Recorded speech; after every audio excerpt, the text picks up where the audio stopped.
Bueno, vamos entonces ya a dar inicio. Muy buenos días a todos y a todas.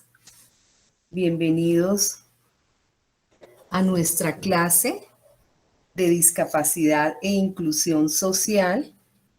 La sesión del día de hoy. Sara, si eres tan gentil, informas por el WhatsApp que ya vamos a comenzar. Sí, señora.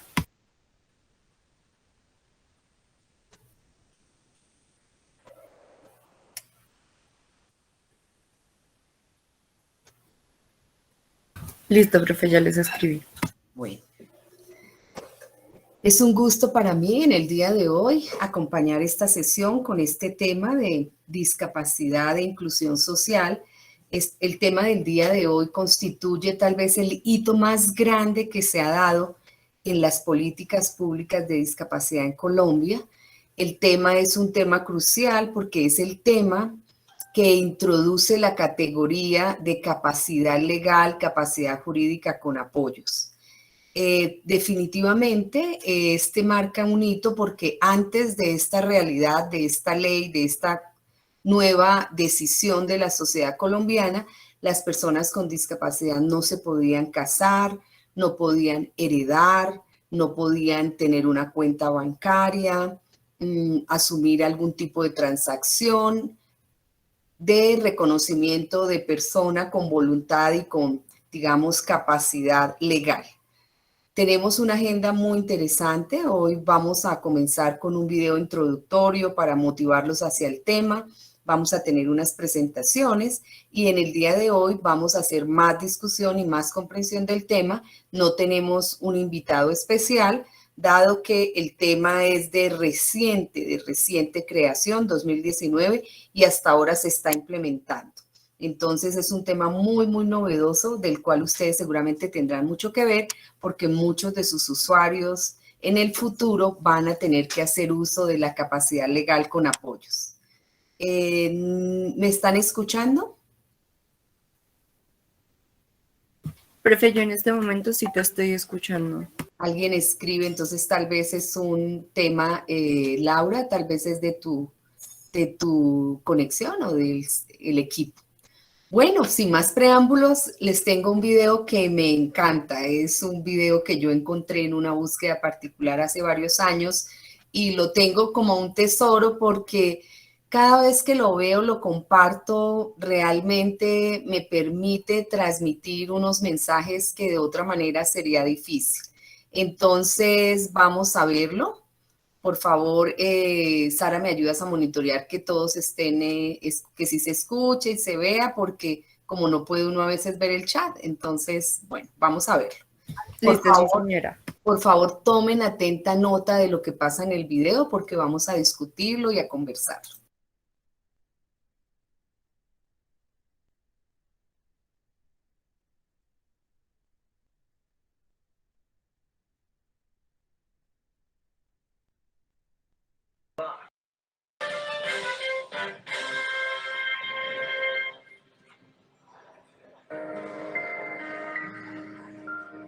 You don't have to be nervous, Mr. Bernard. Is Mr. Lightstone going to knock off my block? One of the times when I told him to stay away from Samantha, I threatened to knock off my block. No, Bernard, here it is. Absolutely safe to tell the truth. No one is knocking off anyone's block. Do you understand why Mr. Lightstone threatened to knock off my block? Well, yeah. It's because they want Samantha not to have babies. Because we're retarded. Mr. Byrne, when you and Samantha engage in sexual relations, what happens?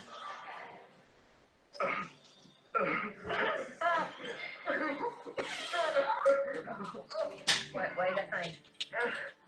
Because it's private. Oh, no. No, I'm not asking for you to describe.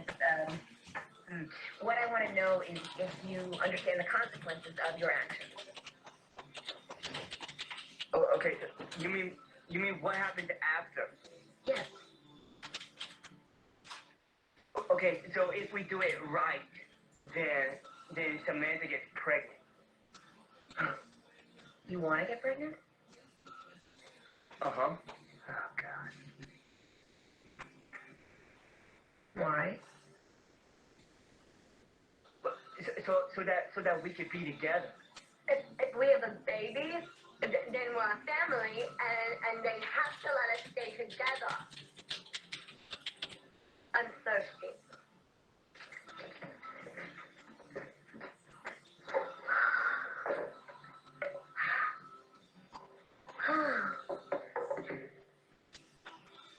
What if I told you that you could stay together if you promised not to have a baby? Okay. Okay. Okay.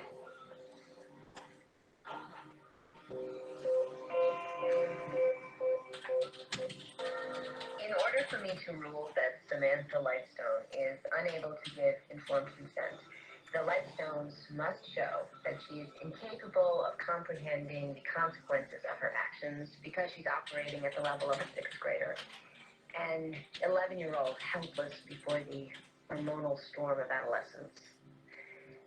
The Lightstones did everything in their power to prevent Samantha and Gunnar from consummating their sexual desires, but somehow they found a way to be together.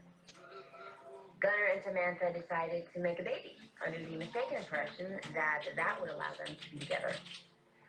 That is a consequence. Your Honor, surely you are not suggesting that simply because Samantha and Gunnar found ways to have sex, they have the ability to bear the responsibility of a child. Brett, how did the Council for Reproductive Rights get involved with this case? We received a call alerting us to Samantha's situation. From whom? A concerned citizen. Does it matter? Samantha. Did you call? Gunnar did. Samantha? Well, Gunnar, she said to tell the truth. Gunnar said to get a lawyer. But I remember the pamphlet. But Gunnar called. Why didn't you call? Well, Gunnar is smarter. He can do coupons. I find Samantha Lightstone capable of informed consent. The petition is denied. That's my official job done, but I'd like to offer some advice if no one objects. Do we win? Yes, you win.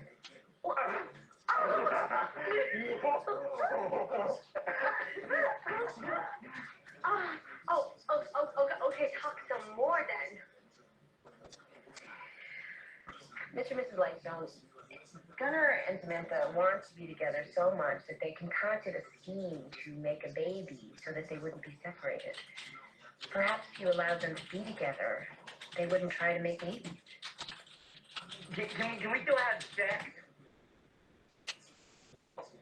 Well, that's outside of my domain, but it is my opinion that 17-year-olds are too young to be parents, even if they are geniuses. But perhaps you promise to stop trying to have children. Your Honor. Mr. Brown, I'm not talking law here. This is not my ruling, nor am I setting a precedent. I am simply suggesting that for now, while they are so young, they refrain from having children. But till we start, yeah. And that is the end of my involvement in this case. Good day, everyone. All right. What time?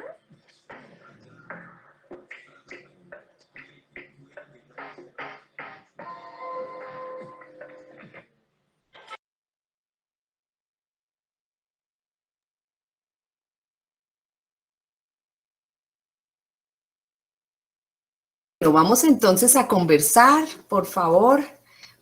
Aprovechamos de una vez para actualizar nuestra lista de estudiantes. Entonces vamos a comenzar. Preguntémosle, por ejemplo, a Yesenia Valentina Rico. Yesenia, ¿qué opinas del video? Cuéntanos. Profe, la verdad no la alcancé a ver desde el inicio, entonces no entendí muy bien el contexto.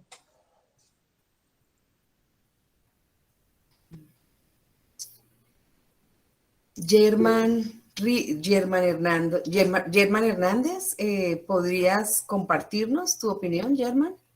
Sí, señora, ¿se escucha? ¿Se Sí, escucha? sí se escucha, sí. Pues me pareció bastante interesante, pues, ver cómo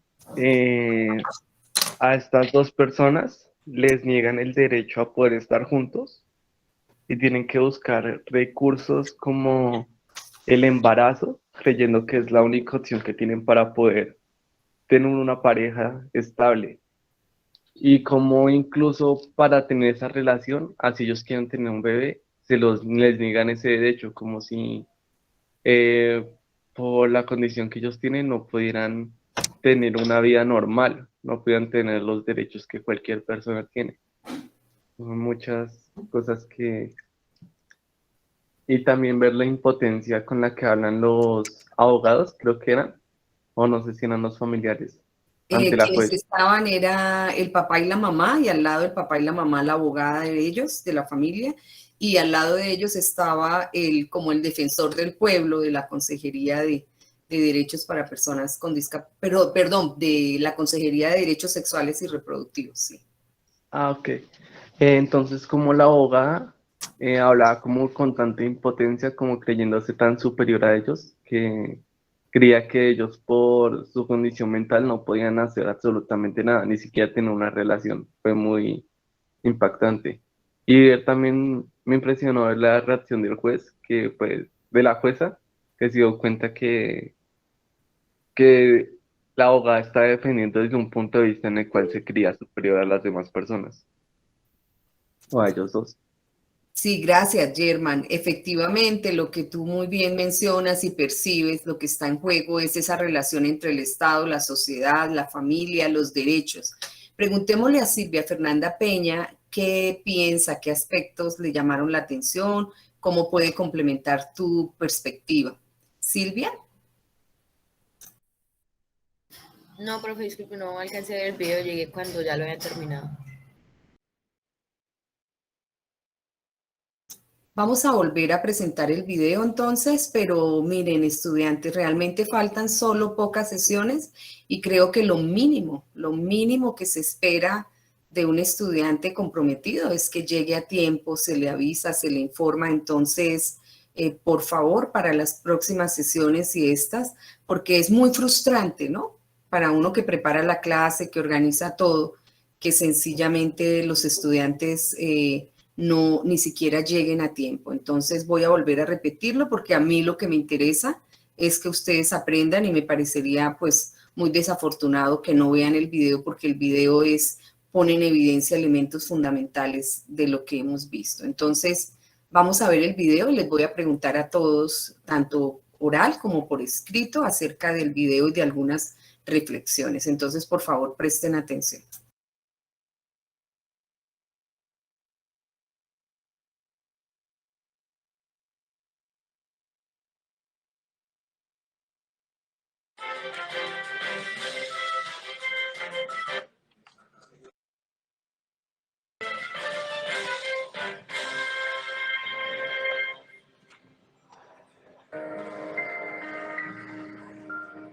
You don't have to be nervous, Mr. Blas.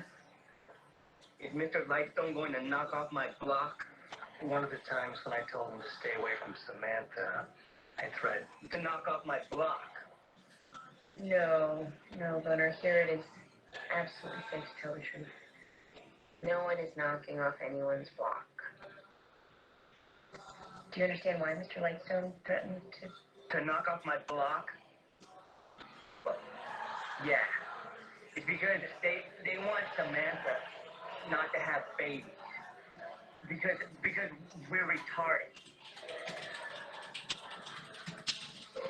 Mr. Blas, when you and Samantha engage in sexual relations, what happened?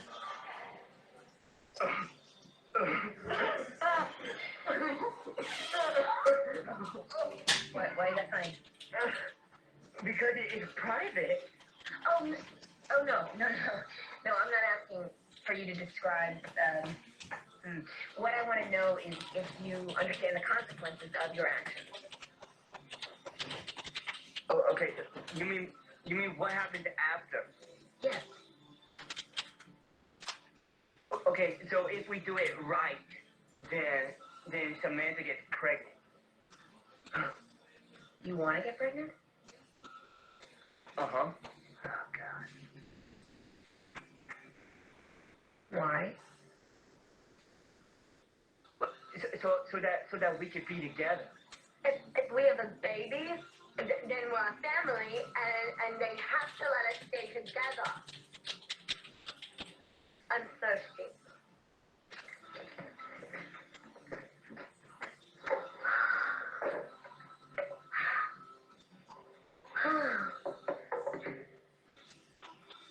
What if I told you that you could stay together if you promised not to have a baby? Okay. Okay. Okay.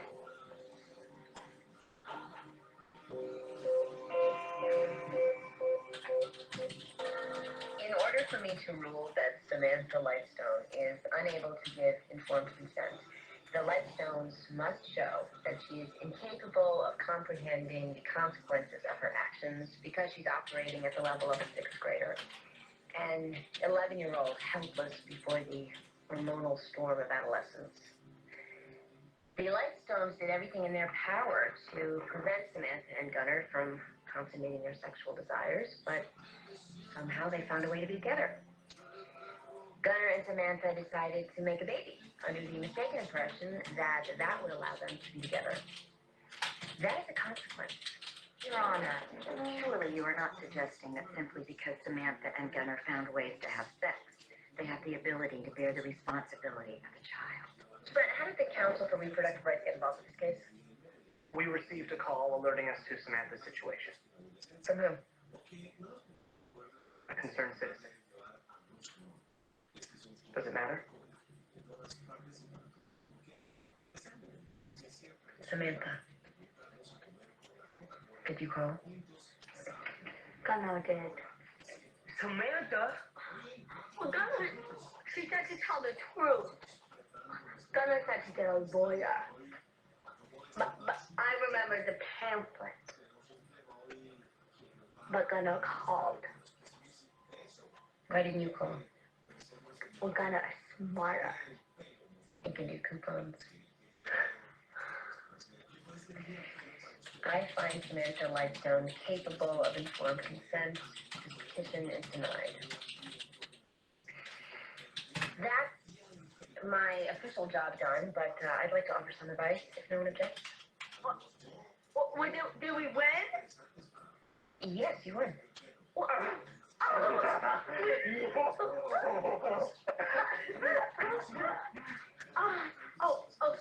Okay, talk some more then. Mr. and Mrs. Lightstone, Gunnar and Samantha want to be together so much that they concocted a scheme to make a baby so that they wouldn't be separated. Perhaps if you allowed them to be together, they wouldn't try to make babies. Can we still have sex? Well, that's outside of my domain, but it is my opinion that 17-year-olds are too young to be parents, even if they are geniuses. But perhaps if you promise to stop trying to have children. Your Honor. Mr. Brown, I'm not talking law here. This is not my ruling, nor am I setting a precedent. I am simply suggesting that for now, while they are so young, they refrain from having children. But till we start. And that is the end of my involvement in this case. Good day, everyone. All right. What time?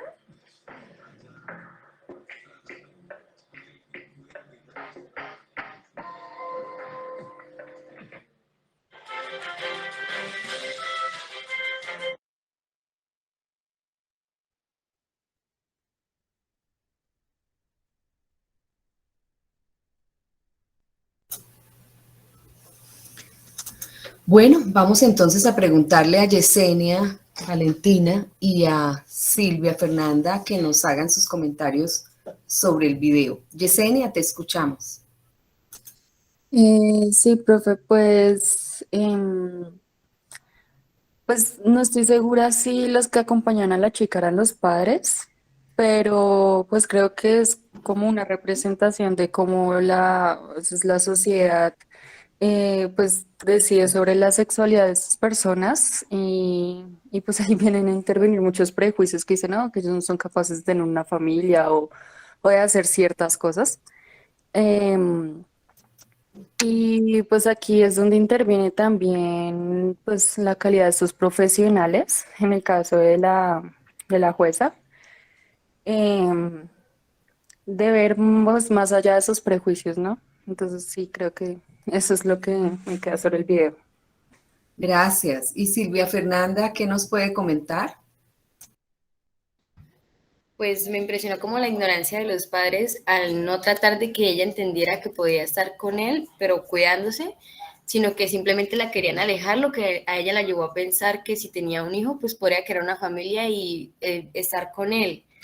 Entonces, como que nunca se trataron de comprenderla, de darle a entender esas cosas, sino que simplemente la tomaron como que ella era incapaz de entenderlo cuando ella fue capaz de buscar su propio abogado, de ir al juzgado a defenderse. Entonces, ella es capaz de más cosas de las que los padres creían. Sí, sí, efectivamente, Silvia. Vamos a preguntarle a Sara Juliana Camacho. Sara, ¿por qué se asiste ante un juez para tratar ese tema? ¿Cómo entendiste tú el tema del juez, de cuál era la solicitud y fue la decisión del juez y cuáles fueron las evidencias a favor o el argumento? ¿Cómo analizas, Sara? Sí, señora, profe. Profe, pues digamos que en un principio, pues el solicitar un juez es porque está una disputa que no se puede solucionar hablando, ¿no? Así es como yo tomo el hecho de que se hayan ido a un juzgado como tal. Según entiendo yo, pues los papás fueron los que pidieron también como ese encuentro al decir como excusa, digámoslo así, que sus hijos no tenían como la capacidad para tomar decisiones propias. Entonces, ¿qué buscan ahí? Como desvalidar lo que ellos quieren, no tomarlo en cuenta porque dicen que no son capaces, porque no tienen la capacidad mental y esto. Lo bueno del video y lo que muestra el video es que la jueza sí fue como súper imparcial, pues me pareció a mí, o sea, fue como súper objetiva, habló con ellos, se comunicó con ellos, les preguntó cosas que tampoco como que se metía tanto en su privacidad, sino que trataba de entender la situación y con el contexto que le dieron ellos y viendo que ellos sí tenían como la capacidad de la que alegaban los papás que no tenían, que era de tomar sus decisiones propias, la jueza dio un veredicto que a mi parecer pues fue bueno, ¿no? Porque al final les dijo como no, ellos sí tienen la posibilidad de pensar por ellos mismos, tienen claras las cosas, saben lo que están haciendo y por ende pues no se justifica lo que los papás decían, de que son niños, de que no pueden pensar por ellos mismos,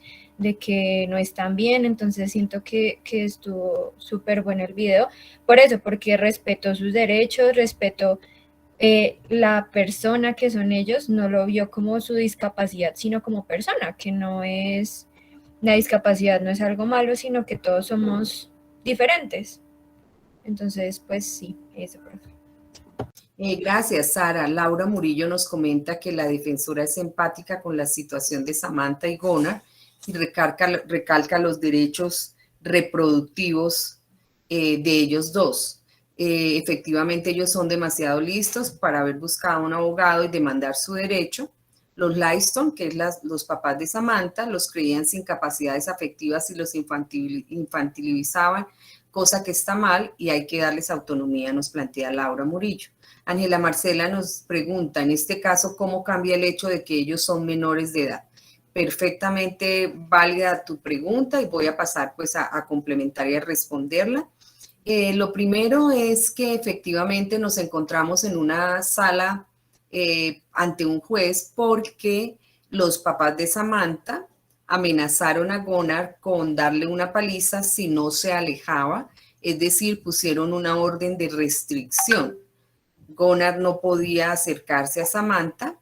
Entonces, ante esa situación de que les prohibieron verse, quiere decir que los papás que tienen la tutela, la curatela, la custodia de estos dos jóvenes, en el caso pues de Samantha, pues los Lightstone, ante la ley, cuando uno tiene la custodia de alguien, tiene la capacidad de toma de decisiones, es decir, todo lo que pase con esa persona, su cuerpo, su mente, es objeto de decisión de quien tiene la custodia. La custodia quita la voluntad de la persona propia y otra persona tiene el poder de tomar decisiones.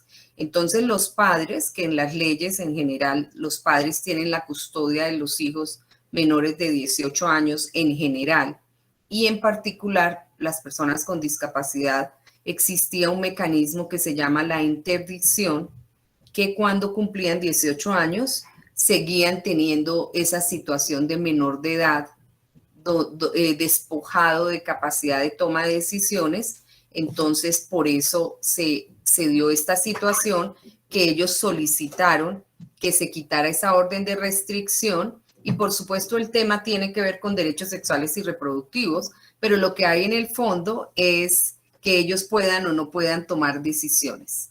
Vamos a preguntarle a Alejandra Costa. Alejandra, el defensor de los derechos sexuales y reproductivos, ¿por qué le llama la atención a la juez cuando la juez dice que ella no se manifiesta frente a si ellos pueden o no pueden tener relaciones? ¿Qué piensas tú, Alejandra Acosta? Profe, ¿me puedes repetir? Ay, perdón. ¿Me puedes repetir la última parte, por favor, que no te escuché muy bien? ¿Alguien podría repetirle a Alejandra la pregunta? Digámosle, por ejemplo, a tu compañero Francisco Javier Alarcón. Francisco Javier, ¿puedes ayudarnos a complementar para Alejandra la pregunta? Profe, no está conectado porque tiene dificultades con el internet, él me escribió. Bueno, entonces tú podrías decirle a Alejandra la pregunta. Claro que sí, profe. Mira, Alejandra, la pregunta es que por qué el defensor le llama la atención a la jueza cuando ellos le preguntan sobre si pueden tener intimidad. Si recuerdas, hay una parte en el video donde el defensor le llama la atención a la jueza y le dice jueza, y ella le dice yo no estoy dictando sentencia. Entonces, pues que nos cuentes ahí. ¿Qué opinas?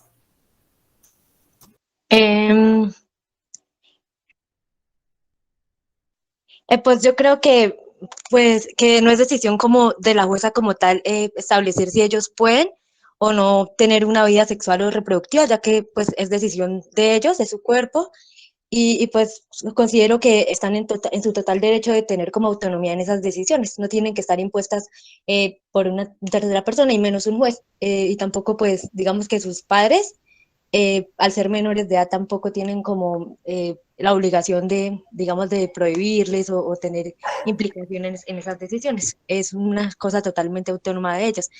Pues también otro comentario que tengo es que me recuerda mucho a la película que me correspondió, que Yo Soy Sam, ya que también se tienen una discusión también legal en torno a estos temas como de, digamos, de la autonomía de estas personas y están totalmente capacitadas para tener ciertos derechos. Pues en el caso de Sam era más que todo como criar una niña, pero también está, digamos, implícito todo este tema de la sexualidad, y pues me pareció como muy interesante que estas políticas y leyes están digamos, muy retrasadas y no sé, como que no cobijan a la población en discapacidad en estas decisiones, los están privando de muchos derechos y muchas cosas. Efectivamente, Alejandra, tú das con el punto nuclear y es el tema de lo público y lo privado. Todo lo que tiene que ver con la sexualidad forma parte del ámbito privado, y en el ámbito privado solamente los sujetos, los propios sujetos pueden decidir, a menos que se sea menor de edad, y entonces en el ámbito privado la sociedad le ha dado la responsabilidad a los padres y cuidadores de los menores de edad.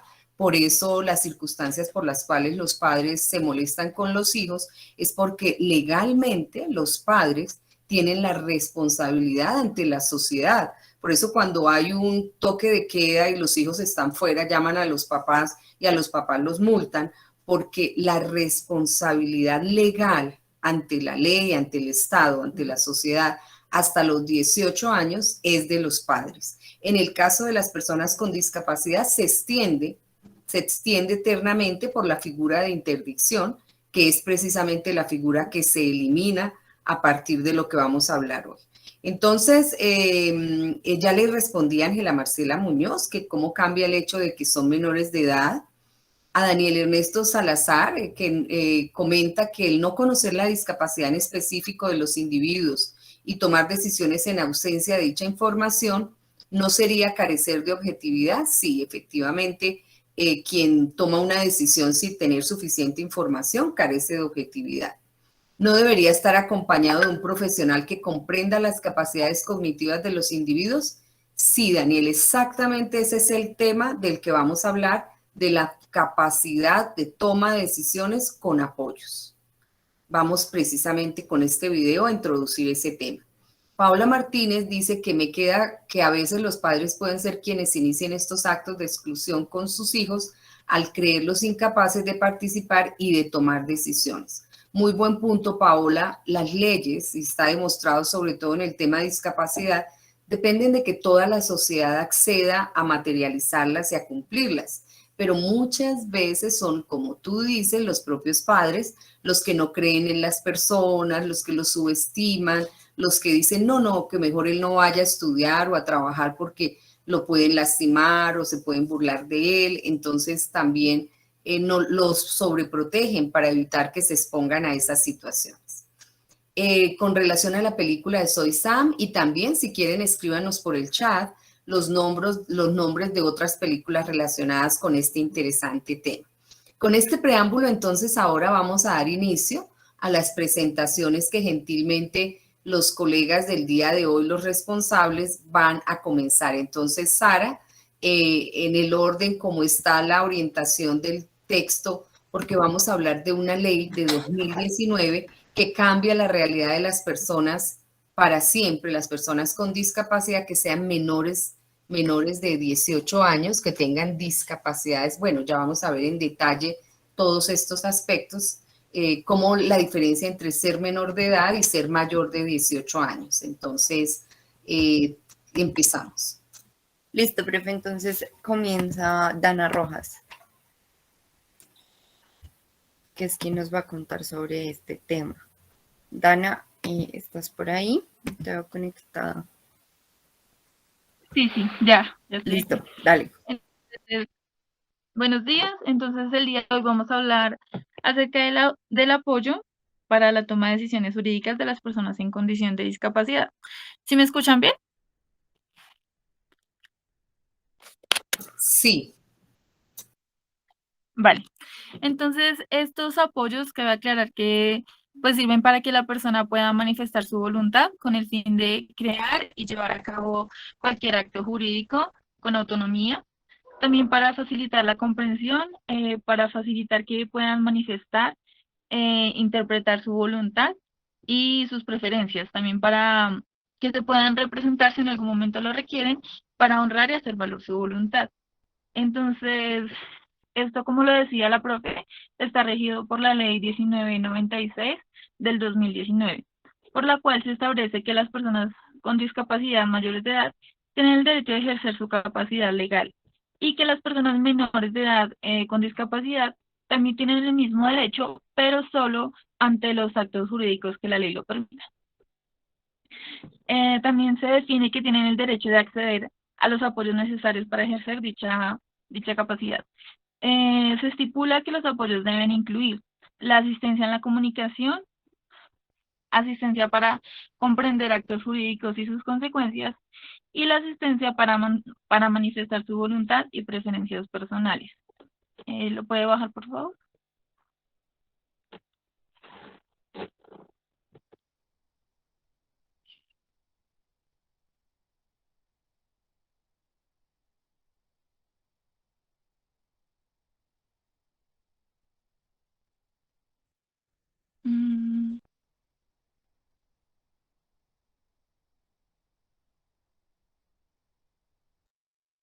Sí,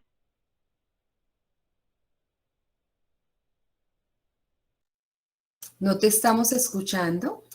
Se te está cortando.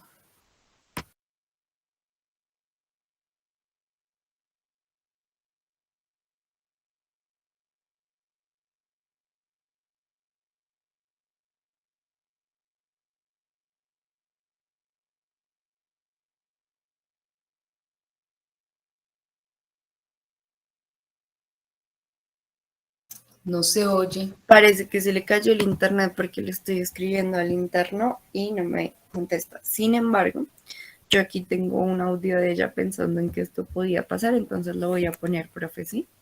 Bueno, y si no, yo presento el tema. Pongamos el audio de ella y yo complemento entonces. Listo, profe. Muy buenos días. El día de hoy vamos a hablar acerca de los apoyos para la toma de decisiones jurídicas de las personas. ¿Están escuchando? Sí, pero bajito. ¿Podría subir más el volumen? Déjame mirar, profe, porque... Muy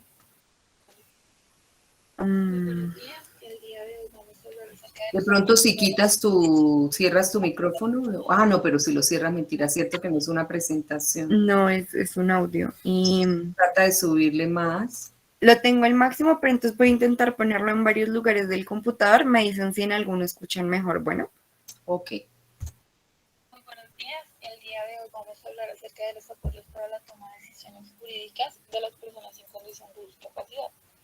Estos apoyos hay que decir que son para manifestar la voluntad de la persona con el fin de crear y llevar a cabo cualquier acto jurídico con autonomía. También son para facilitar la comprensión. Ahí podría ser un poquitico mejor a eso. listo, profe, entonces ahí lo voy a dejar. Para que puedan representar a la persona, para honrar y hacer valer su voluntad. Esta libertad está regida por la Ley 1996 del 2019, por la cual se establece que las personas con discapacidad mayores de edad tienen el derecho de ejercer su capacidad legal y que las personas menores de edad también tienen este derecho solo en actos jurídicos que la ley permite. También tienen el derecho de acceder a los apoyos necesarios para ejercer dicha capacidad y se estipulan que los apoyos deben incluir asistencia en la comunicación, asistencia para comprender actos jurídicos y sus consecuencias y asistencia para manifestar su voluntad y preferencias personales. Los apoyos comunicativos que la ley contempla son la lengua de señas, la visualización de textos, el braille, la comunicación táctil, los dispositivos multimedia, la escritura y la voz digitalizada. En la ley se establece la presunción de capacidad. Entonces, eso implica que toda persona con discapacidad tiene capacidad legal, es decir, tiene la capacidad de tomar sus Se bajó el volumen. y que los ajustes razonables para la comunicación y la comprensión de la información no le quiten Me cuentan si ahí ya... la presunción de discapacidad. ¿Cómo se establecen Sí, está los mejor. apoyos? Entonces, para establecer los apoyos se puede hacer mediante un acuerdo entre la persona en condición de discapacidad y la persona que le prestará el apoyo en una notaría o centro de conciliación. Y el otro es mediante un proceso de adjudicación judicial de apoyos, que es con el juez. Luego están los acuerdos de apoyo. Los acuerdos de apoyo son un acuerdo en el que se designa por la persona en condición de discapacidad las personas que le prestarán la asistencia. Al momento que se realiza un acto jurídico, la persona deberá presentar el acuerdo, que tiene una vigencia máxima de 5 años, para que se le presten los apoyos estipulados. Y la persona en condición de discapacidad puede decidir si hace uso o no de esos apoyos estipulados, pero si al pedirlos no se le dan, el acto jurídico o la sesión que se vaya a realizar no va a tener validez porque pues ya hay un acuerdo previamente hecho. Todo esto pues con el fin de no hacer invisible la voluntad, la voz o las preferencias de la persona. ¿Qué apoyo requiere la persona? Entonces esto es definido por ella misma o por la valoración de apoyos, que consiste en un estudio gratuito hecho por la Defensoría del Pueblo o cualquier ente que preste tal servicio. Entonces, en esta valoración se definen los apoyos que necesita para facilitar el ejercicio legal. La valoración requiere principalmente pues, que se conozca a la persona, entender qué necesita y conocer sus sistemas de comunicación. ¿En qué ámbito se da la valoración de apoyos? Es decir, ¿en qué áreas se valora que la persona necesita apoyos para ejercer sus derechos? Entonces, cuando requiere algún proceso jurídico con respecto al patrimonio y manejo de dinero, a familia, cuidado personal y vivienda, a salud general, mental, sexual y reproductiva, a trabajo y generación de ingresos, a acceso a la justicia, participación ciudadana y ejercicio del voto. En la valoración se visita a la persona, a su red de apoyo, se mira qué necesidades comunicativas tiene y qué apoyo requiere, pero esa valoración no cuenta como un diagnóstico médico ni como un certificado de discapacidad. Las personas de apoyo son pues las que van a prestar estas asistencias y su función es ayudar a entender, ayudar a evaluar las decisiones que toma la persona con discapacidad, ayudar a comunicar y pueden llegar a representar a la persona en condición de discapacidad solo cuando ella así lo quiera. ¿Qué personas prestan los apoyos? Entonces son personas naturales o jurídicas, no deben tener problemas con las personas en condición de discapacidad, ninguna pelea, ningún conflicto, no deben tener ningún litigio pendiente y no deben tener conflictos de interés. En última instancia, es la persona en condición de discapacidad o el juez los que deciden qué persona dará o no la asistencia. Esta valoración de apoyos es para todas las personas en condición de discapacidad, es decir, no se limita a la gravedad de la discapacidad, no es solo para algunos, sino para cualquiera. Cualquiera de ellos tiene el derecho de exigir esa valoración para tener los apoyos que requiera. Con esta ley, con la 1996 del 2019, se da fin a la interdicción, que era un proceso por medio del cual la persona con discapacidad cognitiva principalmente era declarada incapaz de ejercer su capacidad legal, es decir, no podía tomar decisiones sobre su vida o sus bienes, y tenía que ser representado por alguien más. Eso sería todo. Muchas gracias. Gracias, Dana. Vamos a escuchar a Sara Amaya. Sara, ¿tienes alguna pregunta, inquietud? Si Sara no nos responde, vamos a preguntarle a Dana Barreto. Sara Amaya o Dana Barreto. Ninguna de las dos está conectada, profe. Bueno, entonces seguimos con Daniela Camargo. Daniela Camargo. Tampoco está conectada, profe. Bueno, seguimos con Paula Castañeda. Paula Sofía. Paula sí está.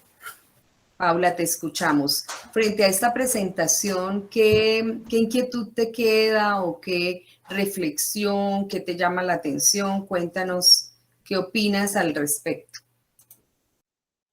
Bien, yo no conocía el tema de apoyos, me parece interesante, realmente no tenía conocimiento de que en Colombia había este tema, pensé que estábamos un poco peor y pues me parece ideal que no solamente se evalúe lo que necesitan las personas, sino también pues se guíe en torno a las necesidades que tiene. Muchas gracias, Paula Sofía. Cuéntanos, le pedimos a Paula Natalia Sánchez, ¿qué opina? ¿Puedes complementarnos esta opinión? Bueno, también estoy de acuerdo con mi compañera. Este tema de los apoyos, pues me parece muy bueno. Aunque, digamos, en cuestión de, no sé, como en la práctica, a veces como que la gente no tiene mucho conocimiento de esto y pues no sé si haga falta como una visibilización de estas ayudas para las personas. Y me sigue llamando la atención este tema de interdictos. Interdicción, interdicto, sí. Pues no sé si, digamos, se pudiera hacer alguna evaluación de las personas para quitar como esta condición, pues así como en el video, ¿no? Que les dieron la razón a los muchachos, a pesar de que ellos eran menores de edad. Bueno, los dos comentarios, tanto el de Paula Sofía como el de Paula Natalia, nos ponen a pensar cosas supremamente importantes. Primero, efectivamente, como plantea Paula Sofía, no es muy conocida esta ley. En el ámbito, digamos, de la sociedad todavía se desconoce y se cree que persona con discapacidad es igual a persona interdicta, es decir, sin capacidad de toma de decisiones. Sin embargo, ha causado un gran revuelo porque esta ley afecta a las personas mayores que tienen Alzheimer o que tienen demencia senil, es decir, eso que en las películas se ve de que, por ejemplo, cuando una persona envejece y empieza a tener problemas, alguien quiere quitarle la herencia y uno de los hijos intenta determinarlo como interdicto para querer quedarse con la patria potestad, o de verdad es que se necesita y se requiere que alguien tome decisiones porque hay muchos bienes o toma decisiones en camino. Entonces, esto tiene impacto sobre todas las personas mayores de edad que tengan algún compromiso relacionado con la discapacidad.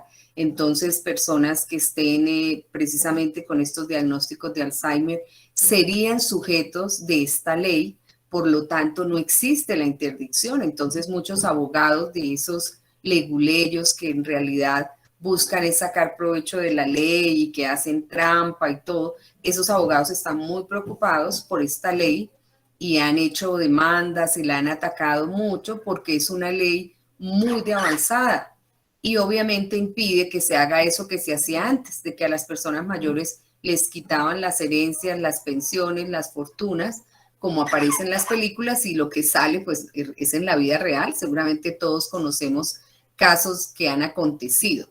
Entonces la sociedad no conoce, pero se está tratando de hacer.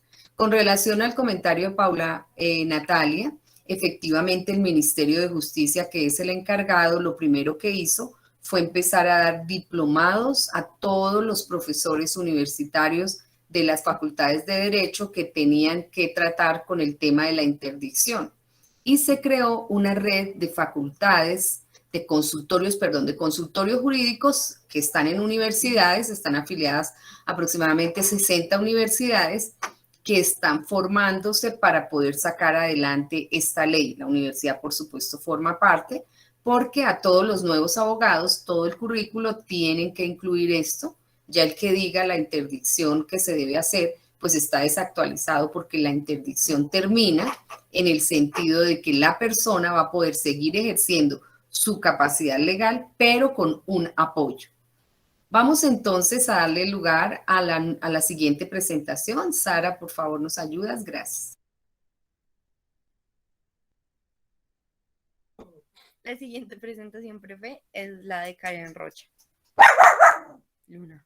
Bueno, buenos días. Buenos días, Karen, te escuchamos muy bien, gracias.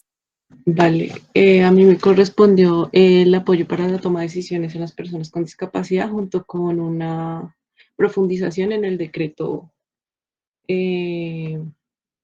expedido en el año 2022, que específicamente hablaríamos del decreto 1429, en el año 2020, ¿verdad? Ahora sí. Entonces, iniciando, pues como ya lo recalcaba mi compañera. Perdóname, entonces expliquemos, a ver, la ley sale en el 2019 y es la ley 1996 del 2019. Las leyes son mandatorias, pero lo que acontece y su implementación, recuerden, lo hemos hablado, las implementaciones de las leyes se dan es en los decretos. Por eso en cada ley al final dice: el respectivo ministerio se encargará de la implementación mediante la expedición de los decretos relacionados. Entonces, este decreto, el que nos vas a hablar, 1429, que sí es del 2020, por supuesto del año siguiente, porque en la ley daban unos tiempos específicos para la implementación, es el que realmente la gente tiene que en detalle cumplir. Entonces, escuchamos tu presentación. Bueno, como lo comentaba mi compañera Dana, entonces la ley 1996 se crea con el fin de que se termine la interdicción judicial, que también ya explicó la profesora que hacía referencia, y hace que las toma de decisiones, ya sea por parte de la persona con discapacidad de manera autónoma y en fin de manifestar su voluntad y sus deseos. Y acá también incluyen los apoyos y la persona decide si es o no necesario. Entonces, bueno, en esta parte hablamos también, ya mi compañero lo había mostrado, las diferentes asistencias comunicativas. En el decreto, al ser expedido, se especifica un poco, se especifica más las regulaciones que se exigen, digamos, a la notaría, a los sitios de conciliación, donde directamente la persona con discapacidad hace ejercicio de estos actos jurídicos de acuerdo también a los acuerdos de apoyo. Pero pues más adelante pienso especificarlo un poco. Entonces, retomando los acuerdos de apoyo en notarías o centros de conciliación, es donde la persona con discapacidad, titular del acto, manifiesta su voluntad con un grupo de personas de confianza mayor. Esto también va dirigido pues a que la persona con discapacidad sea de mayor de edad y se formaliza ese apoyo de acuerdos. Y en esta parte también implica, entonces ya profundizando con el decreto, se habla de que la notaría tiene en los sitios, los centros de conciliación y la notaría tienen la obligación de disponer herramientas en formatos accesibles para dar la información del servicio a la persona como tal y el trámite el cual va a llevar a cabo, disponer de una atención presencial o remota, haciendo uso de tecnologías donde se facilite el acceso en la realización de diversas entrevistas y audiencias, como también eliminar las barreras que impidan el acceso de las personas a las instalaciones, a los servicios de justicia. Y acá también influye, digamos, el Ministerio de Justicia y Derecho, como también se ve involucrado ya en la parte de la valoración de acuerdos de apoyo, la personería y dependiendo, pues en este caso si hablamos de Bogotá sería la personería de Bogotá, y también influyen las políticas de discapacidad e inclusión social. Entonces, acá en la parte de cuando se realiza el acuerdo en la notaría o de manera conciliación, se refiere a que antes de como tal formalizar tal acuerdo en donde la persona con discapacidad decida que qué personas de confianza van a hacer su apoyo, el notario tiene por obligación, debe reunirse por obligación con la persona de manera, solo los dos, por decirlo así, con el fin de que debe entrevistarlo a la persona por separado, con el fin de que se determine si realmente el deseo de la persona es que quienes lo están acompañando en ese momento tomen parte y lo acompañen en la decisión de los actos que quiere llevar a cabo, ya sea en sí mismo el acuerdo. La segunda herramienta, hablamos de la adjudicación judicial de apoyo solicitados por la persona con discapacidad. En esta parte se habla de que la persona con discapacidad ya directamente lo realiza el acuerdo por medio de un juez en el que se formaliza ese apoyo y este juez también debe generarse una entrevista por separado con la persona para consultar su voluntad y entender sus preferencias. Entonces, un ejemplo de esto es decir, que se especifique el tipo de apoyo y la necesidad que requiere la persona con discapacidad, en donde el juez debe seguir la voluntad y de acuerdo a esta generar una sentencia y obligaciones a esa persona que será su apoyo. Y también en esta parte se forma una relación entre el juez y una obligación entre la persona y entre la persona de apoyo y el juez, donde ésta tiene que rendirle cuentas, por decirlo así, que se está cumpliendo lo que realmente quería la persona con discapacidad. Y esto pues se termina en el tiempo que la persona decía que se acaba el apoyo. También encontramos la adjudicación judicial de apoyo solicitado por terceras personas. En este es cuando,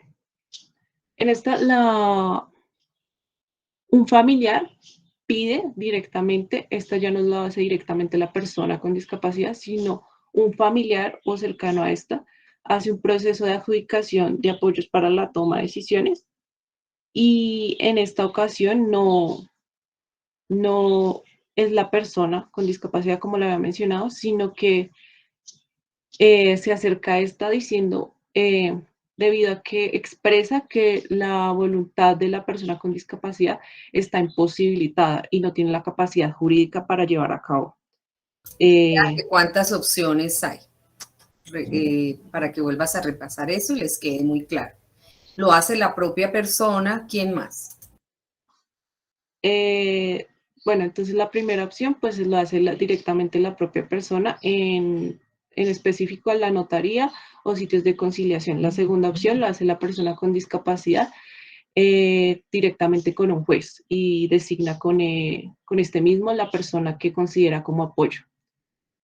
El tercero que estaba mencionando ya lo hace o sea, no lo hace la persona con discapacidad, sino el familiar directamente, explicando, o sea, expresando que la persona con discapacidad no expresa su voluntad por ningún medio y está imposibilitada de ejercer su capacidad jurídica.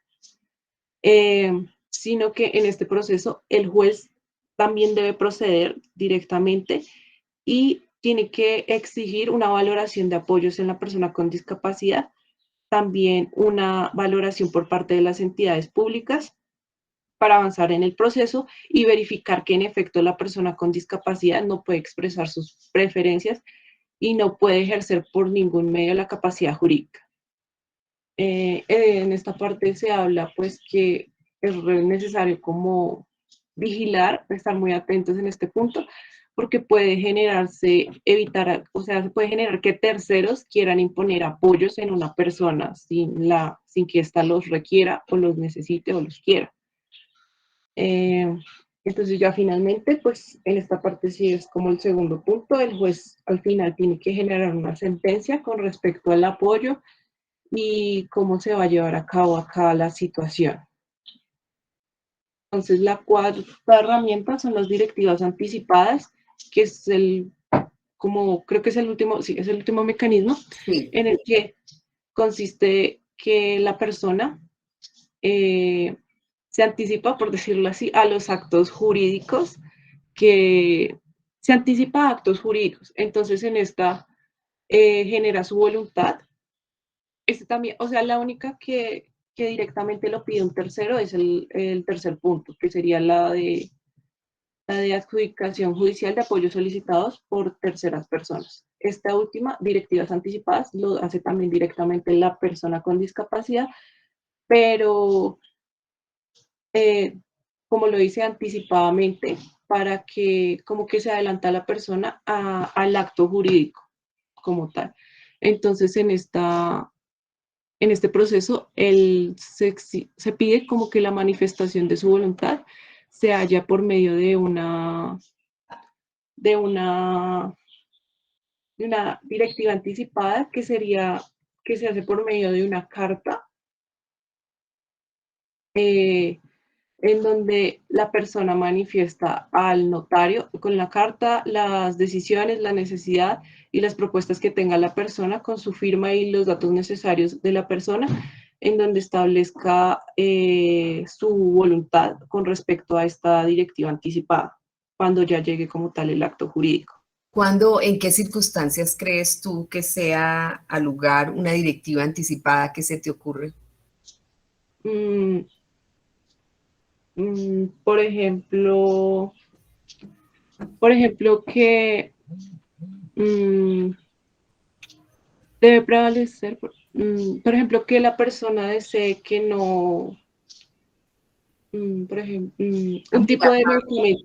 Daniel te está dando apoyo, ayuda. Enfermedades degenerativas, sí, efectivamente. Cuando una persona tiene una enfermedad degenerativa o, por ejemplo, como el caso, por ejemplo, de Alzheimer también, la persona sabe que en los próximos meses o años se va a ir deteriorando, pues se adelanta y dice, el día que yo ya no tenga capacidad de toma de decisiones, quiero que mi primo Luis sea responsable de todos mis bienes, se encargue de mí y de todo lo que tenga que ver con la toma de decisiones mías. o cualquier cosa. O sea, la voluntad de la persona la expresa en un documento como si fuera un testamento, pero esto tiene que ver es con la toma de decisiones. Sí, Karen, gracias.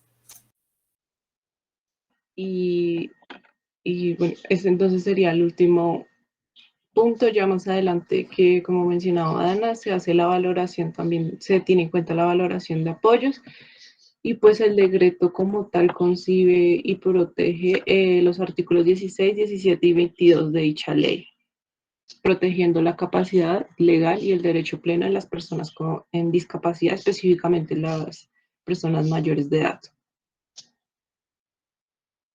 Y pues que también en este estipulan las obligaciones para los centros de conciliación, las notarías, obligaciones en los diferentes centros donde se van a producir los actos jurídicos de las personas, para que respondan con inclusividad y que realmente se mantenga la autonomía de decisión de la persona.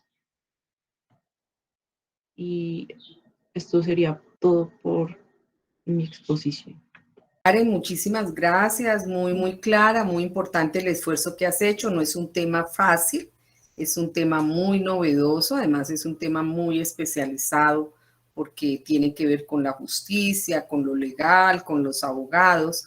Vamos a preguntarle a Estefanía Piñeros, o a Sara Pava, que nos comenten qué opinan de lo que acaban de presentar, qué dudas tienen. Estefanía, Sara. Ninguna de las dos está conectada, profe. Bueno, entonces seguimos con, yo estoy mirando la lista, aprovecho para tomar la lista, con Juan Sebastián Pinto. Los baños ya. No, profe, no está conectado, pero está conectado Juan Felipe Torres. Bueno, Juan Felipe, te escuchamos. ¿Ahí me escuchan, profe? Sí, Juan Felipe, muy bien.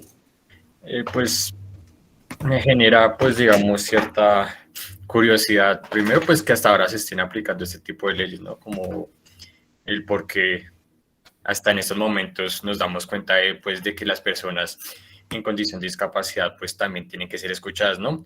Y lo segundo, llegar a ciertos casos, llegar a esta instancia donde la persona tenga que ir a poner, a hablar, a charlar con un juez, con el notario, para que sea escuchado. No es como si todos nosotros podemos ser escuchados, porque ellos no, así a simple vista.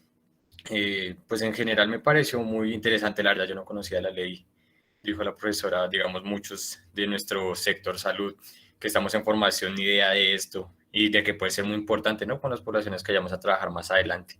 Entonces, pues me parece muy nutritivo toda la información que nos acaban de dar.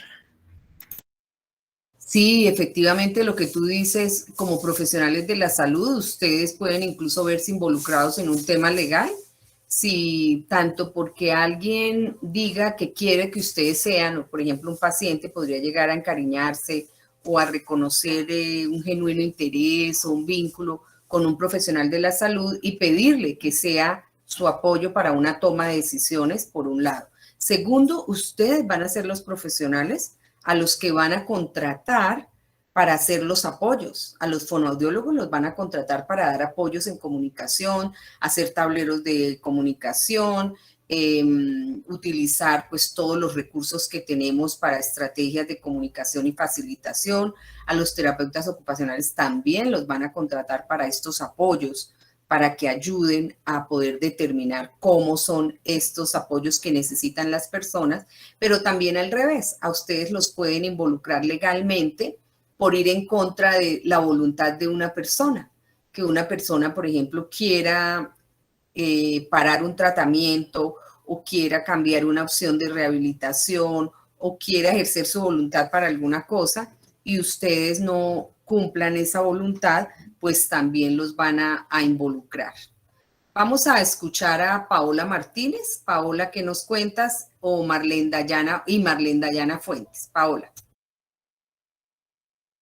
Bueno, pues a mí me pareció bastante importante la opción de los apoyos, sobre todo pues para el hecho de ser más fácil el proceso de la comunicación de los deseos. Y sí, esto. Y me quedó una duda. no sé si lo mencionó mi compañera en la exposición o entendí mal, estos apoyos solo se brindan para las personas con discapacidad que son mayores de edad. Sí, esta ley es solo para mayores de edad. ¿Por qué? Porque según la ley existente, cuando las personas cumplían 18 años, inmediatamente en Colombia, antes de esta ley y en el mundo también funcionaba igual, cuando la persona cumplía 18 años, inmediatamente lo declaraban interdicto, es decir, antes estaba hasta los 18 por ser menor de edad, como cualquier menor de edad, bajo la custodia de los papás. Pero cuando cumplía 18 años, que en general todas las personas se emancipan y ya pueden tomar decisiones, por lo menos en el país, entonces la ley decía no, por tener discapacidad y sobre todo discapacidad intelectual, ¿no? La ley es clara en que sobre todo intelectual, pero por supuesto que se va a aplicar para todos los casos, pero el espíritu de la ley es sobre todo apoyar a las personas con una capacidad, digamos, cognitiva comprometida. Pero también hace una salvedad a esta ley y que alguna persona con discapacidad que sea menor de edad, por ejemplo, menor de 18 años que quiera comprar una moto o un carro o en fin, una circunstancia, abrir una cuenta, también puede solicitar este tipo de apoyos para toma de decisiones vitales. Ángela Marcela nos pregunta, ¿qué pasa si la persona con discapacidad no solicita el apoyo? ¿El juez podría considerar que lo necesita? Entonces la respuesta es sí, efectivamente hay esa situación y es que un tercero le diría, señor juez, yo necesito que usted me ayude, esta persona no quiere buscar el apoyo, pero tampoco podemos tomar la decisión, entonces puede ser por un tercero que se haga. Daniel dice, ¿la posición del apoyo debe ser imparcial? Sí, Ángela, es fundamental. Uno de los criterios es que no haya conflicto de interés, o sea, el apoyo no puede ser una persona con la que el juez determine que hay un conflicto de interés, como decir, un hijo diciendo que el papá le tiene que dar todo el poder y todos los bienes a él, o que él es el único autorizado, no, entonces ahí tienen que empezar a mediar y a investigar y hacer análisis de que efectivamente el apoyo vaya a ser una persona imparcial. Daniel Salazar nos dice que podría ser algo utópico, ya que hay varias cosas que no se especifican. En temas de presupuesto debería incrementarlos, las instalaciones deben ser adaptadas, los procesos de contratación pueden ser extemporáneos y los materiales de apoyo tecnológicos deben ser creados o adquiridos. Completamente de acuerdo, Daniel, precisamente la posibilidad de que la ley sea exitosa y se cumpla, pues como todas las leyes en nuestro país, depende de eso que tú acabas de decir. Entonces hay que, como sabemos que es una ley justa, hay que ayudar a contribuir a eso. Entonces los alcaldes deben conseguir que las instalaciones sean adaptadas, los notarios deben garantizar accesibilidad en los formatos, bueno, todo eso que nos compartieron las compañeras y que ahorita también nos van a dar algunos ejemplos y vamos a mirar algunos detalles. Sí, le pasan la pelota a las demás instituciones, completamente, igual que en salud, empiezan también aquí el pimponeo. Vamos a escuchar a Marlene Fuentes. Marlene, te escuchamos. Hola, profe, ¿me escuchan bien? Es que creo que hay mucho ruido de fondo. Te escuchamos bien. Bueno, pues sobre la presentación, digamos que yo desconocía casi que totalmente. Ay, Dios, espérenme.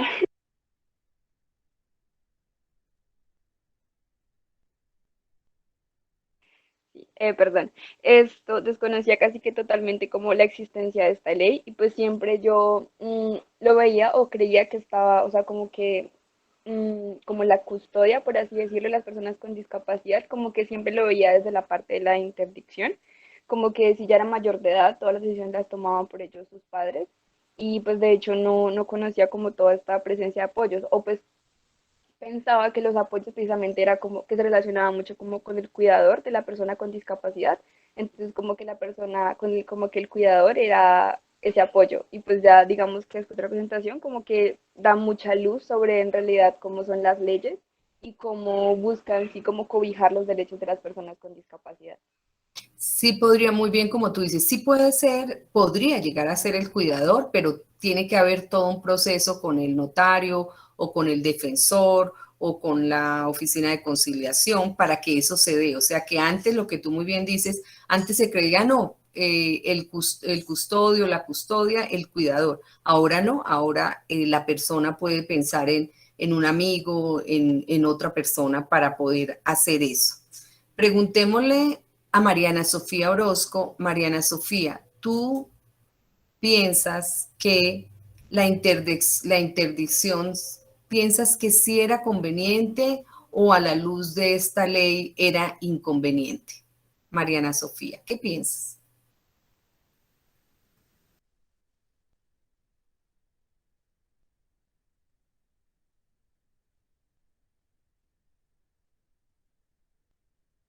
María Luisa Ojeda.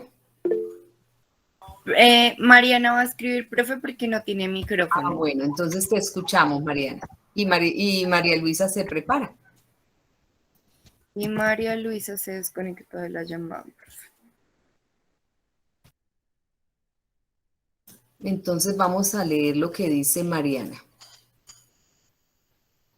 Estamos esperando entonces que tú escribas. Mientras tú escribes, entonces vamos a preguntarle a Karen Rodríguez. Karen, ¿qué opinas? ¿Qué piensas? Profe, pues primero me quería disculpar porque he tenido muchos problemas de conexión y me he estado saliendo y metiendo en la llamada. Pero he conservado la idea general. Pues pienso que todos estos temas, como todos los que hemos hablado en la clase, son un poco, ¿cuál es el término? Controversiales, son un poco difíciles de tratar porque siempre hay opiniones muy diferentes.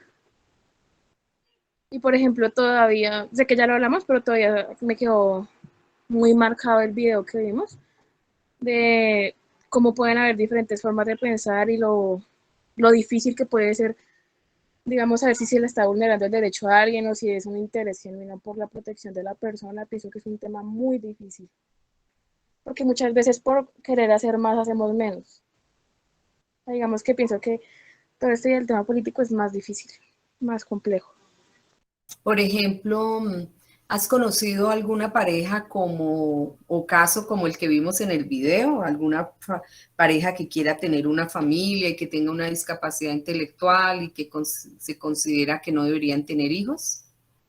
Mira que sí, profe, pero no son las dos partes, es el señor, digamos, el que tiene todos estos problemas. Él comenzó como una persona típica, digamos, sí, que no tenía ningún problema, pero tuvo una enfermedad y le afectó tanto mentalmente, el cuerpo, perdió la movilidad de los miembros inferiores y digamos que la esposa estuvo en todo el paso del deterioro y pues es impresionante y ella quedó embarazada, fue un embarazo muy complicado, entonces todos le aconsejaban que abortara, que dejara así y que no era para ellos, pero pues ellos querían tener a la niña, tuvieron a la niña, ella ya tiene 16 años y pues es impresionante porque muchas personas no le decían que abortara con odio o que pensaban que eran inútiles o algo, sino que querían lo mejor para ellos porque sabían que iba a ser algo muy difícil y un niño pues les era aún más difícil, pero pues igual les brindaron el apoyo en su decisión. Pero igual pienso que es un tema muy complejo porque muchas veces no es con tratar de hacer el mal, pero igual se le está vulnerando los derechos a decidir. Sí, tú planteas el tema tal vez central de todo esto, que es un tema filosófico y es el derecho a elegir, ¿no? Ahí por eso en la Constitución colombiana se habla de que todas las personas tienen el derecho a elegir y tal vez es eso lo que en últimas estamos aquí contemplando con esta norma, es que las personas puedan elegir aquello que consideren que es más importante, que es más valioso para su vida. Miren que Mariana Sofía entonces nos dice que ellos sí pueden, piensa que es un proceso que vulneraba los derechos de las personas. Sí, efectivamente la interdicción porque de antemano no les permitía elegir, sino que otra persona tomaba decisiones por ellos y que ellos sí pueden tomar sus propias decisiones como cualquier persona. Otra cosa, como plantea Karen, es que las decisiones que se tomen sean las más idóneas, pero es que es la misma situación para todos. Fíjense que también el tema de tener bebés antes de los 18 no es un tema solo que preocupa a los padres de hijos con discapacidad, le preocuparía a cualquier padre, cualquier madre, que sus hijos antes de los 18 pues tuvieran una responsabilidad tan grande, ¿cierto? Cuando todavía están en proceso de formación y de desarrollo humano. Paula Sofía nos habla de una película, Paula Sofía, gracias por recordarlo, que dice Yo te cuido, en el tema de ayudas y apoyos, que en realidad se vuelve un robo de los bienes de adultos mayores. Por supuesto, hay un negocio y hay una mafia, un cartel de personas que se dedican a identificar personas solas que tengan propiedades, sobre todo en los países desarrollados, porque aquí como las comunidades somos tan cercanas, la gente se da cuenta si alguien es solo, que viene el tío, el primo, sospechan si pasa algo. En cambio, en los países desarrollados la cultura hace que una persona nunca se hable con los vecinos de al lado y pasan estas cosas, donde viene una otra persona y los despoja de todo, los encierran en un psiquiátrico, les quitan todas las propiedades y nunca más los vuelven a visitar e incluso promueven para que esta persona fallezca. Ángela Marcela nos dice que emocionalmente se ven afectados porque les dicen de cierta forma que no son capaces de muchas cosas que quieren hacer. Sí, Ángela Marcela, ese tema es desafortunado porque son personas que quisieran promover su ejercicio de derechos y toma de decisiones, pero en el día a día encuentran mucho rechazo, mucha crítica, discriminación, lo que se llama el estigma y la discriminación. Sara, ¿tú querías también comentarnos algo? ¿Yo, profe? Sí, Sara Vinks. No, profe, era porque estoy pendiente como del chat, entonces era para... Perfecto. Pero ya que tengo la palabra, claro, pues, sería chévere también como evaluar, hay casos muy famosos sobre este tema. El caso que íbamos a traer a la sesión, pero que no pudimos traer, sobre el tema de Britney Spears, que creo que la mayoría lo conoce, es un caso muy interesante para evaluar este tipo de cosas. Y es como con, digamos, muchas de esas medidas se ha vulnerado la integridad de personas que pueden tomar sus decisiones, como es el caso de ella.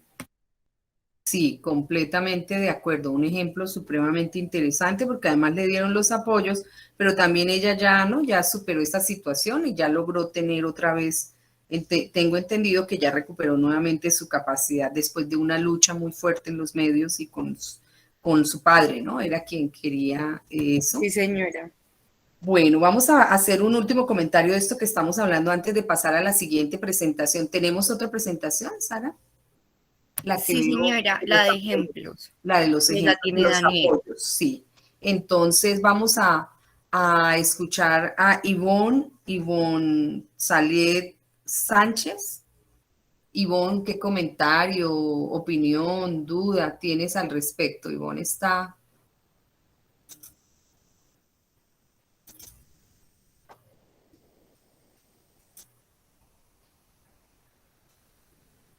Ivonne Saliet Zapata, sí. Ivonne, te escuchamos.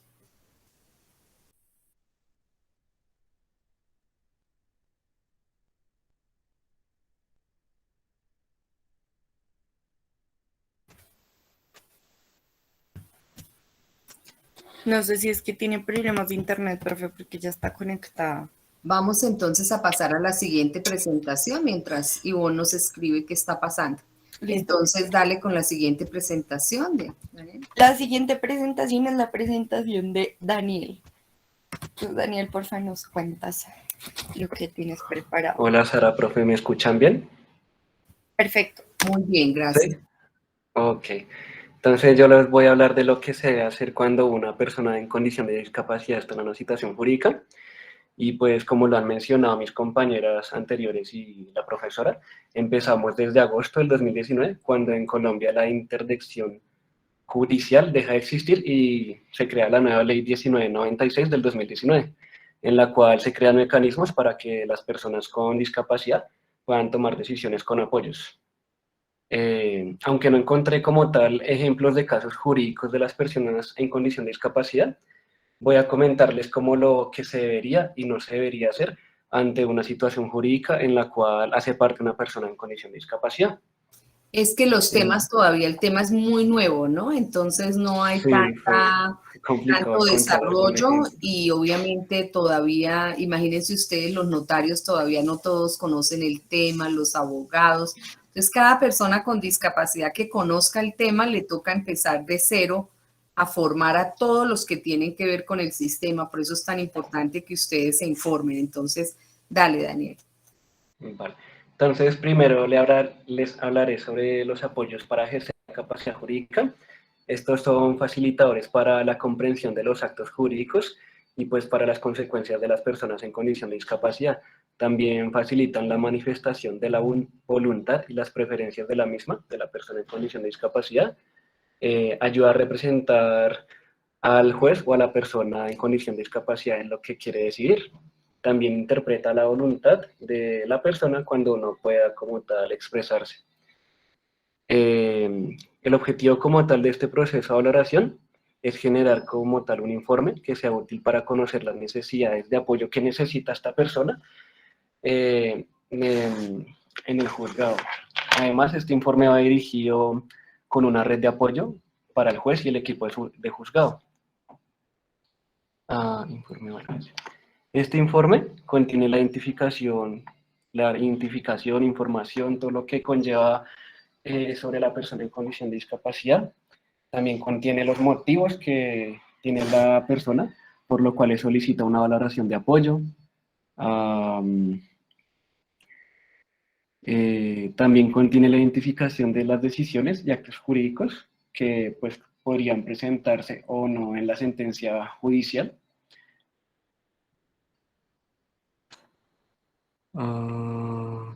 Profe, creo que estamos hablando, lo que pregunta Daniel, creo que solo en Colombia, no sé, también tenía la duda si... No, esta ley es la implementación del artículo 12 de la Convención, es decir, todos los países, sí, todos los países que firmaron la Convención de los Derechos de las Personas con Discapacidad deben realizar este avance de la ley de capacidad jurídica con apoyo. Y en la región tenemos otros países que están avanzando, como México, por ejemplo, que tal vez es el caso más sobresaliente.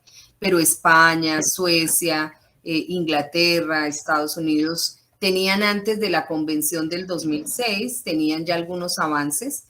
Digamos que Colombia es que no tenía nada, entonces esto es totalmente novedoso. Ok, entonces... Teniendo en cuenta este informe de valoración que se hace antes de ejercer la capacidad jurídica, también funciona como una sugerencia de ajustes razonables para que puedan ser implementados en este proceso y también sirve como una sugerencia de herramientas para mejorar la autonomía y capacidad de decisión de la persona en condición de discapacidad. Sara, ¿puedes bajar un poquito, por favor? En lo que respecta a los niños en condición de discapacidad, es importante que también estos sean escuchados y se respete su opinión de acuerdo a sus capacidades, como lo podemos notar en el video que vimos inicialmente. También es importante que a los niños se les incluya este ámbito con el fin de que participen, y así se evite la marginación y el sentimiento de aislamiento.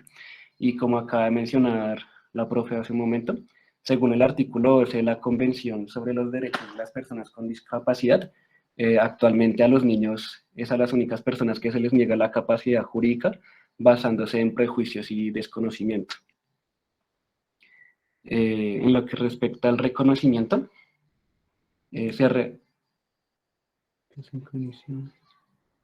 Profe, Laura, ¿no es una pregunta continua o la respondes? Ya la respondo. Okay. En el caso que personas en condición de discapacidad cometen un delito o infringen una ley, la justicia los ampara. Muy buena tu pregunta, Laura. Efectivamente, esto es a favor y en contra de las personas en el sentido de que antes, recuerdan ustedes, en las noticias era muy común oír cuando un adolescente cometía un robo, un atraco, incluso cuando mataba a alguien. Los abogados de oficio lo primero que hacían con estos adolescentes, sobre todo esos casos del raponeo en la calle o del crimen organizado que usa adolescentes, lo primero que hacían era declararlo inimputable, declararlo con discapacidad y decir que era que él tenía bueno, seguramente podría darse el caso, pero en la mayoría de los casos era una argucia. que él tenía un estrés por su condición de pobreza, que él fue abandonado, entonces por eso tenía una discapacidad cognitiva. O sea, hacían todos unos cuadros para que se le atribuyera una condición de discapacidad, y la condición de discapacidad, por ser interdicto, los interdictos son inimputables. ¿Qué quiere decir eso? Que no son responsables de sus actos y por lo tanto no se les puede, digamos, atribuir una voluntad de cometer un acto, y entonces los mandan más para los psiquiátricos. A las personas se les envía más a un tipo de reclusorio donde no deben pagar una ley en una cárcel, sino en otra condición de rehabilitación y de tratamiento. El responsable ahí, digamos, en el caso de Sara, se hace capacidad jurídica con apoyo. Entonces, si la persona es mayor de edad y, por ejemplo, una persona que tiene un diagnóstico de discapacidad intelectual y se ve involucrado en un asesinato, entonces lo acusan porque alguien dice, yo vi que él salió corriendo. Entonces, como él a veces no puede expresar, de pronto por su condición, no podrá expresar qué pasó, qué vio, es fundamental ahí que se le nombre un apoyo para que ese apoyo de comunicación ayude a que él pueda expresar lo que quiere contar. Esto es muy grave, sobre todo en el caso de las personas sordas. Existen muchísimos casos porque a la persona sorda, sobre todo en las zonas rurales, en los municipios donde no hay conocimiento de la lengua de señas o no hay otras personas sordas con las cuales pueda desarrollar su comunicación, quienes usan, por ejemplo, señas naturales, entonces siempre a la persona sorda le atribuían los asesinatos, los robos y lo llevaban ante la justicia y la persona nunca podía defenderse, porque como una persona sorda en un contexto que no haya señas, ni siquiera señas colombianas, por ejemplo, sino señas naturales, y trata de explicar y hay alguien que lo quiere enredar o lo quiere comprometer, pues era muy fácil que resultara siendo acusado injustamente. Con esta nueva ley, pues las personas tienen derecho a la asistencia de un apoyo, y ese apoyo tendrá que, como seguramente un fonoaudiólogo, un intérprete de lengua de señas, en fin, las personas que sean necesarias técnicamente para lograr establecer una comunicación. Y por supuesto hay reclusos psiquiátricos y en muchos casos están ellos. Entonces se dan los dos casos, ¿no? De la injusticia en los dos lados. Personas con discapacidad que son injustamente acusadas, o personas que cometen delitos y apelan a ser reconocidas como personas con discapacidad.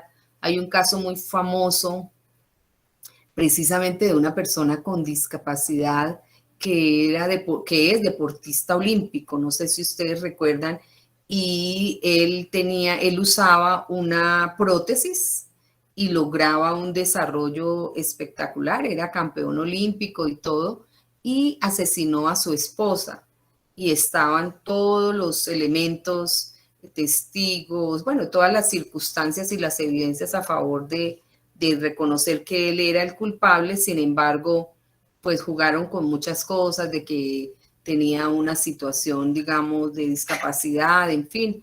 Él no fue condenado, pero sí, Pistorius, Alejandra, gracias, sí. Entonces, en todos los sentidos, este tema es muy delicado, como ustedes dicen, muy complejo, pero lo importante es que lo conocemos, vamos a dominarlo, para tratar de implementarlo, porque es mucho mejor este sistema, con todo y lo complejo y lo imperfecto, que lo que había antes, de que a una persona, solo por ser persona con discapacidad, le negaran abrir una cuenta, manejar, tener un carro, heredar, casarse, tener hijos, ¿sí? Porque también, como vimos, la capacidad jurídica tiene mucho que ver también con formar una familia. Era una de las razones por las cuales declaraban interdicto también, y a las personas con discapacidad que tenían hijos se los quitaban. Los abuelos o terceros lo daban en adopción y les quitaban los hijos. Entonces es un tema altamente sensible. ¿Alguna otra pregunta? Vamos, sí. Sí, perfecto. A la Clínica Psiquiátrica de La Paz, sí, hay clínicas que tienen pabellones especializados. Vamos a seguir escuchando entonces a Daniel Guillén. Gracias, Daniel. Vale, ¿me siguen escuchando bien? Muy bien. Sí, sube un poquito, Sara, por favor. Bueno, lo que dicta esta ley, la 1996 del 2019, es que hay que reconocer que las personas en condición de discapacidad tienen el derecho de su personalidad jurídica, de ejercer su capacidad jurídica. También se toman medidas para dar acceso a estas personas para que cuenten con un apoyo que necesiten para ejercer dicha capacidad. Finalmente, se debe asegurar que la capacidad jurídica de la persona en condición de discapacidad, como que no abusen de ella para abusar, valga la redundancia, de sus derechos humanos. Bueno, según la ley, pueden usar algunas herramientas para tomar unas decisiones. Y una herramienta es la adjudicación judicial de apoyos solicitadas por estas mismas personas. Esta herramienta puede ser usada por la persona en condición de discapacidad o por otras personas como la familia o amigos. En este caso, la persona en condición de discapacidad acude para que se formalicen los apoyos y se lleve a cabo la capacidad jurídica.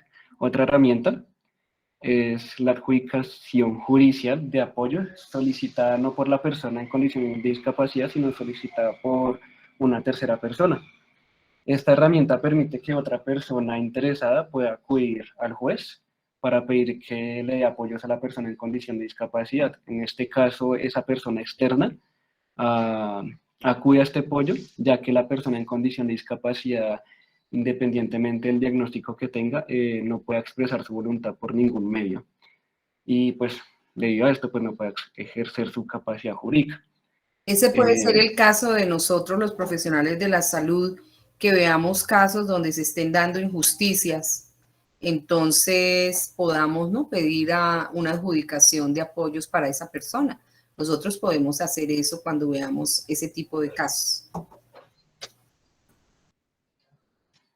Con esta herramienta que estaba mencionando, solicitada por un tercero, claramente hay un riesgo, ya que la solicita un tercero y puede haber algún peligro hacia los derechos de la persona en condición de discapacidad. Pueden abusar de él. Bueno, ahora les voy a hablar de lo que no se debe hacer, lo que encontré que no se debe hacer cuando una persona presta sus servicios en un consultorio jurídico. Primero, no hay que asimilar a las personas en condición de discapacidad como incapaces o inútiles y pensar que ellas solas no pueden solicitar servicios de justicia, pensando que ellos no pueden decir, y esto lo podemos ver claramente en el primer video en donde el chico pidió ayuda profesional. Por otro lado, no hay que asumir que una persona en condición de discapacidad que usa apoyos siempre va a necesitar de ellos. No manipular de estos apoyos. Por ejemplo, si hay una persona en silla de ruedas, no hay que asumir que uno quiere que lo ayude a desplazarse. Para eso hay que comunicarse primero. También no hay que enfocarse en lo que la persona en condición de discapacidad no puede hacer. También no hay que pensar o actuar de tal forma que anule o haga pasar desapercibido como tal a la persona en condición de discapacidad, no rebajarle la dignidad y vulnerar sus derechos. No hay que confundir también, esto es algo importante, la capacidad mental con la capacidad jurídica. Y finalmente, no referirse a la persona, puedes bajar un poquito, por favor, Sara, gracias. No referirse a la persona en condición de discapacidad como alguien que vive una tragedia, no desmeritarlo, decir que sufre cada día por sus limitaciones, pues no puede ejercer sus actividades de la vida diaria. Finalmente voy a mencionar algo que no coloqué en la infografía, pero son unos aspectos para negar el derecho a la capacidad jurídica, ya que a veces confunden, como ya lo dije, la capacidad mental con la capacidad jurídica. Primero, voy a mencionar unos criterios. El primer criterio está basado en la condición, o sea que a partir de un diagnóstico realizado por un médico, se determina si una persona no está en condiciones de tomar una decisión. También está el segundo criterio, que se basa en los resultados, y esto es cuando se considera que esta persona está tomando una decisión que conlleva a malas consecuencias o que le puede perjudicar su integridad. Por último está un criterio que se llama el criterio funcional, el cual es cuando se piensa que la persona no tiene la capacidad mental para tomar una decisión. Teniendo en cuenta estos criterios que acabo de mencionar, pues hay algunas ideas erróneas por ciertos motivos.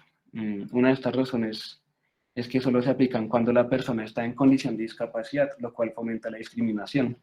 Según lo que leí, solo estos criterios, como acabo de decir, se aplican a estas personas y es como ilógico que solo se apliquen cuando una persona tiene X o Y condición en vez de hacerlo general, pero pues bueno, ahí sí no se habría. Con esto que acabo de mencionar, pues es importante tener en cuenta los estándares que se les da a estas personas en condición de discapacidad son mucho más altos. Como que se les obliga a hacer más cosas o se tienen más en cuenta en más cosas en comparación a otras personas en completas condiciones. Y ya finalmente, pues, debido a lo que acabo de mencionar, de estos criterios y como esta forma de generar, fomentar la discriminación, se desarrolló un concepto de la dignidad del riesgo. Y la verdad no encontré de dónde, pero sí encontré la lectura.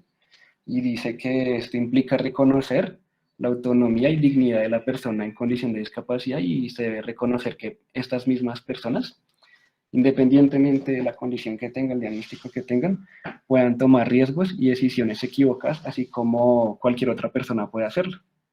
Y, profe, no sería más. Sí, efectivamente, yo creo que nos estás cerrando y repasando el tema muy bien, porque ya volvemos y con esta última presentación puntualizamos algunas cosas. Vamos entonces a dejar acá, si no hay ninguna otra pregunta, y pasaríamos entonces a los siguientes componentes de la clase de los pendientes, Sara. Entonces, te escuchamos con lo que sigue.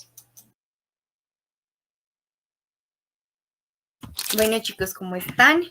Espero como que todo esté marchando muy bien. Yo tenía como unas recomendaciones para la próxima clase. La próxima clase vamos a tener una invitada de nuestro grupo de investigación. Su nombre es Sara Romero. Y ella, digamos, va a abordar el tema del envejecimiento. Para esa sesión hay en el programa varias recomendaciones. Entonces, pues la idea es como que las consulten. La primera recomendación es que para esa sesión vengan con una película vista. La película es Still Alice. No sé si alguno ya se la vio o la conoce. Pero bueno, entonces la idea es primero que vengan con esa película lista. En segundo lugar, ya les cuento, deben como hacer un ejercicio previo a la clase. Este ejercicio consiste en que ustedes se acerquen a una persona adulta mayor y... Denme un segundo.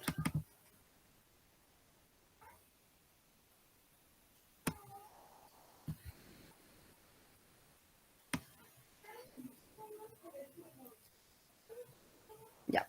La idea es que vean la película Still Alice y que se acerquen a una persona adulta mayor y como que se cuestionen qué tan amigable es su ciudad, su pueblo o donde estén con los adultos mayores en diversos escenarios. Entonces, que se piensen, por ejemplo, qué tan amigable es en temas de transporte, qué tan amigable es en temas de salud, de centros de salud y otras cosas como cotidianas que hacemos las personas. Y la idea con este ejercicio, incluso lo pueden como preguntar a las personas mayores qué opinan, es que hagan una lista con los aspectos positivos y negativos que encuentren. Entonces, por ejemplo, no sé, que en Bogotá hay una constante robo de alcantarillas y eso hace que en ese aspecto la ciudad no sea amigable con los adultos mayores porque corren pues muchos riesgos, por ejemplo. Entonces, pues la idea es que pues lo revisen para el país y el escenario que ustedes eligen. Y si desean, también pueden consultar los artículos de referencia que hay en el programa. Por otro lado, para la última sesión con invitado, que es la siguiente, o sea, de la que les estoy hablando, es la sesión del 28, que es la próxima. Posterior a esa está la sesión del 4 de febrero. Para esa sesión también es necesario que consulten unos materiales visuales que están en el programa. Son 2 materiales que son... Sara, que si pudieras acercarte o algo, que tu conexión nos dicen que está un poco inestable y que si podrías hablar un poco más despacio para que claro que la sí. conexión se mantenga mejor. Gracias, Sara. ¿Ahí me están escuchando bien? ¿Mejor? Sí. Listo, perfecto. Entonces, les estaba contando que la primera parte es que para la próxima sesión, la del 28, igual se los voy a escribir, deben ver la película Still Alice y hacer un ejercicio de observación donde se deben preguntar como qué tan amigable es la ciudad, digamos, dónde están o el pueblo donde están, de acuerdo a dónde se encuentran, con los adultos mayores. Entonces, pues deben preguntarse qué tan amigable es en temas de la accesibilidad a los centros de salud, en temas de movilidad y este tipo de cosas. Les daba el ejemplo. En Bogotá, por ejemplo, es muy común el robo de las tapas de alcantarilla y eso hace que, por ejemplo, en temas de movilidad peatonal, la ciudad sea poco amigable con las personas adultas mayores por el riesgo que esto implica de que se puedan caer en estos espacios y puedan tener lesiones de algún tipo graves. Entonces, esa sería la primera parte y para ello también pueden como preguntarle a los adultos mayores que tengan cerca y consultar el material extra que está en el programa. Para la sesión del 4 de febrero, que es la siguiente y sería nuestra última sesión con invitado, deben ver 2 videos que encuentran en el programa. Ambos son videos de los informantes. Tenemos ese día otro invitado de nuestro grupo de investigación que se llama Cristian. Cristian trabaja analizando los discursos y las narrativas, digamos, de estos programas sobre la discapacidad. Entonces, la idea es que se vean el video de los informantes sobre Porfirio Ramírez. El video se llama exactamente Porfirio Ramírez, el hombre que en silla de ruedas secuestró un avión. Como les digo, lo pueden encontrar en el programa y si tienen dudas, pues pueden escribirme. Y el segundo video es el de Valentina Pastrana. El video se llama Valentina Pastrana se ha roto los huesos literalmente para ser más grande. Entonces, pues esos eran como los anuncios parroquiales que tenía respecto a las próximas sesiones. Recuerden que para las 2 sesiones temáticas que nos quedan, a las personas que faltan por exponer sus temas, les llegará al correo como el tema asignado que tienen.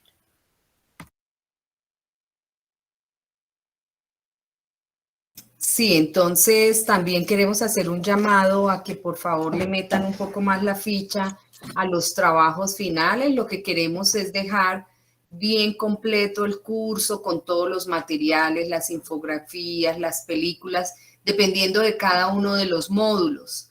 Estuvimos revisando en Moodle y todavía está muy, muy precario el trabajo. Se nota que todavía pues no todos los grupos que ya pasaron le han metido la ficha y realmente pues ya nos quedan pocos grupos. Entonces la invitación es a que le hagan un bonito diseño, que sea muy accesible, que cualquier otro estudiante cuando llegue el próximo semestre pueda encontrar ahí materiales interesantes con los cuales pueda profundizar.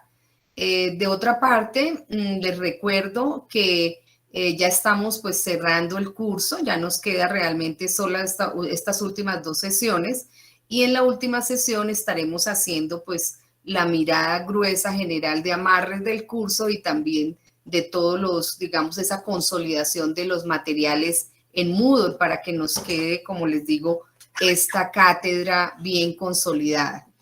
Muchísimas gracias. Entonces, alguna pregunta, inquietud en el chat, con mucho gusto. Ya vamos a finalizar entonces nuestra clase de hoy. Y también, profe, que las personas que tienen pendientes exposiciones, tanto de películas como las dos que faltan de derechos sexuales y reproductivos, pues no se preocupen que pues si en algún caso no alcanzamos en estas sesiones, pues se pueden hacer en la sesión de amarres. Sí, efectivamente, efectivamente. Bueno, muchas gracias. Vamos entonces a despedirnos.